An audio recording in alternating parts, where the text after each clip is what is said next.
Assalamualaikum warahmatullahi wabarakatuh. Perkenalkan, saya Mila Sylvia Indriani dari kelas E, Fakultas Hukum Universitas Pasundan.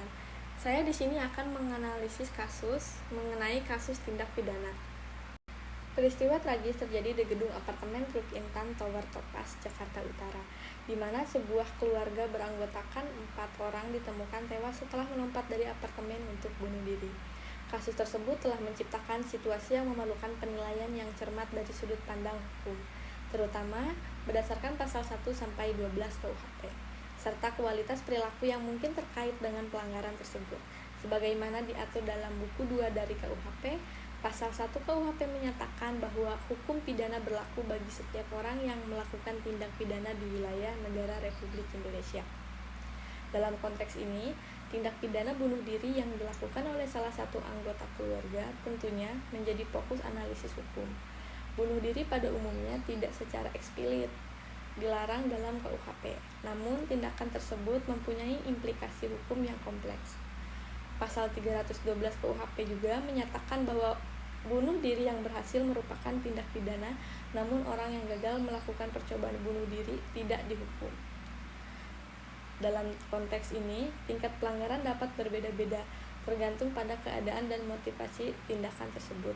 Misalnya, apakah ada motif ekonomi, masalah keluarga, faktor-faktor yang lainnya yang mendorong tindakan tersebut.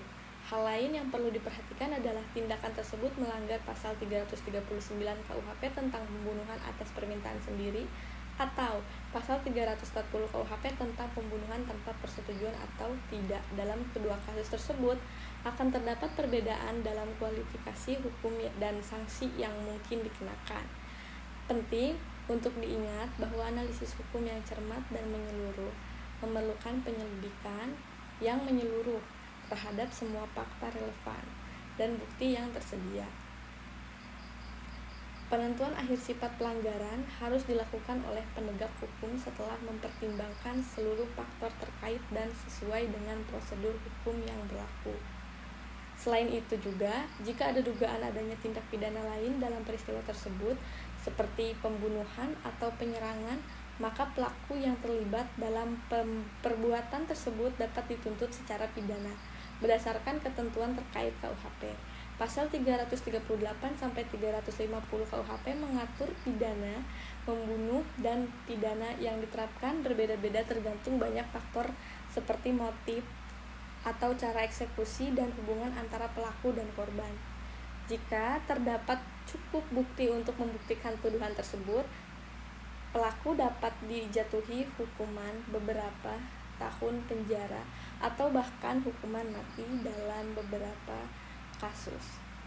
Selain itu, jika terdapat tanda-tanda penganiayaan yang berujung pada kematian, pelakunya dapat dituntut pidana sesuai ketentuan pasal 351 hingga pasal 368 KUHP. Penegakan hukum dimulai dari pihak yang berwenang seperti polisi yang penyelidiki kasus bunuh diri tersebut secara menyeluruh.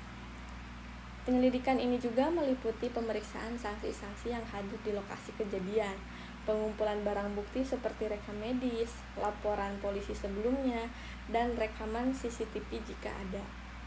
Pihak berwenang juga akan berkoordinasi dengan pemeriksa medis untuk melakukan otopsi terhadap tubuh korban untuk mencari tanda-tanda kekerasan atau bukti lain yang dapat memberikan petunjuk penyebab kematian tersebut.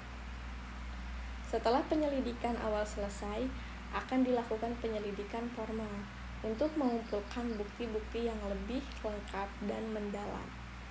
Investigasi ini mencakup wawancara mendalam dengan para saksi, analisis forensik yang lebih rinci, dan pengumpulan informasi tambahan yang dapat mengkonfirmasi atau membantah dugaan kejahatan tersebut.